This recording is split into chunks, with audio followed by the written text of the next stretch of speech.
मुलायम सिंह जी ने अभी जो बात यहाँ पर कही है, और मुझे अच्छा लगा कि लालू जी आज उनका समर्थन कर रहे हैं। प्रधानमंत्री के लिए भले ही उन्होंने समर्थन न किया हो, लेकिन आज समर्थन कर रहे हैं, पता नहीं किस बात में। आपके माध्यम से पूरे सदन का ध्यान आकर्षित करना चाहता हूं उन मुद्दों की ओर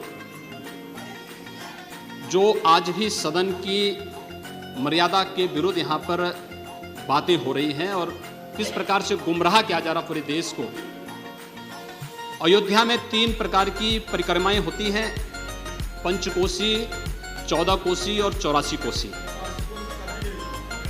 और महोदय, उसी परंपरा के अनुसार 84 कोसी परिक्रमा देश के संतों ने प्रयागराज महाकुंभ के अवसर पर 10,000 संतों ने वहां पर तय किया था और उसी के अनुसार परिक्रमा का यात्रा का कार्यक्रम तय हुआ था।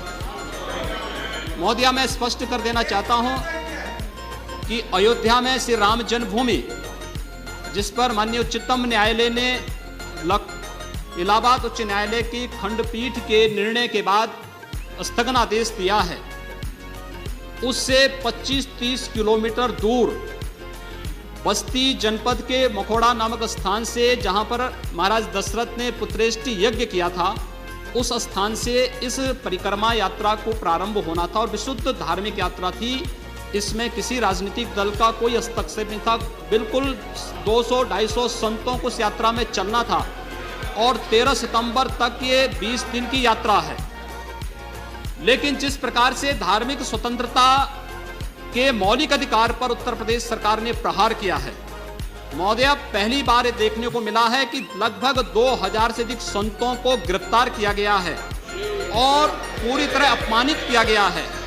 यहां तक कि अयोध्या जी में सरयू जी का स्नान करने वाले जो संत ऐसे हैं जो केवल सरयू जी का स्नान करते हैं, उसी का जल का ग्रहण करते हैं, उन्हें वहां सरयू जी का पूजन नहीं करने दिया गया, स्नान नहीं करने दिया गया, जबरन उठा करके बंद कर दिया गया, उन पर लाठियां चलाई गई हैं, पूरी तरीके से अपमानित करके। सबसे पहले तो सरकार ने हमारे संवैधानिक और मौलिक अधिकारों का हनन किया है।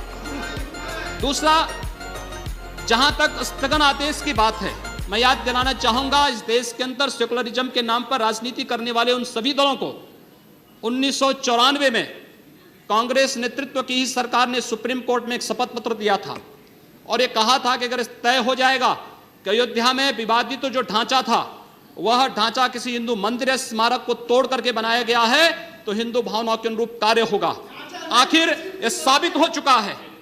अयोध्या में 30 सितंबर 2010 को इलाहाबाद उच्च न्यायालय की लखनऊ खंडपीठ की पूर्ण पीठ ने जो फैसला दिया है, उसमें तीनों जजेस ने एक स्वर से कहा है कि विवादित भूमि ही राम जन्मभूमि है, और जब विवादित भूमि राम जन्मभूमि है तो फिर उसके लिए कानून बनाने की मांग इस देश का संत समाज कर रहा है, कोई पाप नहीं कर रहा है। हम अपने हक को मांग रहे हैं और हम यही मांग कर रहे हैं कि अयोध्या में राम जन्मभूमि पर भव्य मंदिर का निर्माण होना चाहिए, कानून इस सरकार को लाना चाहिए, क्योंकि सुप्रीम कोर्ट में शपथ पत्र कांग्रेस नेतृत्व की सरकार ने उस समय दाखिल किया था और उसी क्रम में हम मांग कर रहे हैं।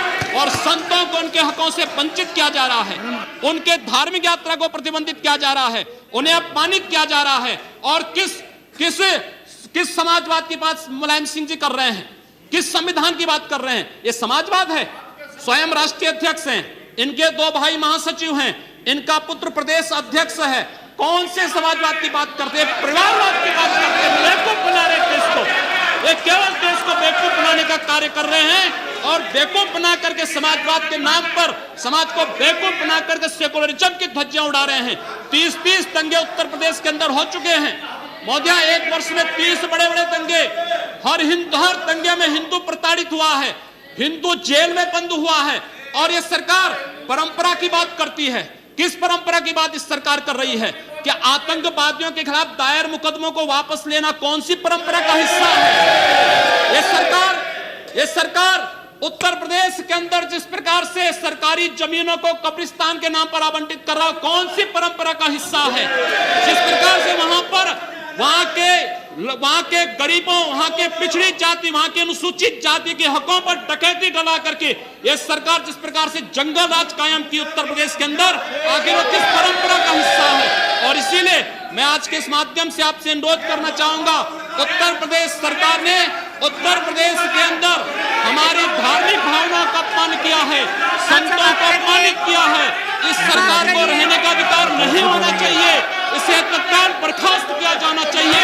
आपसे मैं ये अनुरोध करूंगा कि भारत सरकार से मैं ये मांग करूंगा, ये सरकार लड़ाने का कार्य कर रही है, यह केवल मुस्लिम जिहादी आतंकवाद को प्रश्रय दे करके हिंदुओं को अपमानित करके संतों का अपमान करना चाहती है और इसीलिए 84 कोसी परिक्रमा को इसने रोका है। महोदया, जितनी फोर्स वहां लगाई गई उसका दशांश भी महोदया उसका केवल दशांश भी केवल सुरक्षा के लिए देखी 200-250 संत अपनी धार्मिक यात्रा को शांतिपूर्ण ढंग से निकालते। इस सरकार ने यात्रा पर रोक लगा करके उत्तर प्रदेश के अंदर 10 करोड़ लोगों को पीड़ित किया है, अपमानित किया है, उनको परेशान किया है। और यही नहीं, यह सरकार लगातार हिंदुओं को अपमानित करने का कार्य कर रही है और इसीलिए मैं आपके माध्यम से अनुरोध करूंगा, इस सरकार को रहने का कोई अधिकार नहीं, इसे बर्खास्त किया जाना चाहिए।